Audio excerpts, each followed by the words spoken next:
Recently guys, maraming nagtatanong sa akin kung worth it pa rin bang magtrabaho at mag-apply dito sa bansang Taiwan.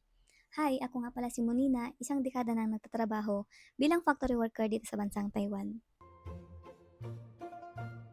Mga rason kung bakit maganda pa rin mag-apply dito sa bansang Taiwan.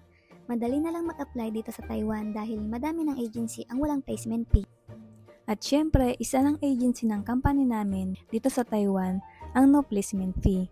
Dalawa pala ang agency ng company namin dyan sa Pilipinas, ang iQuest at ang Grand Placement Agency.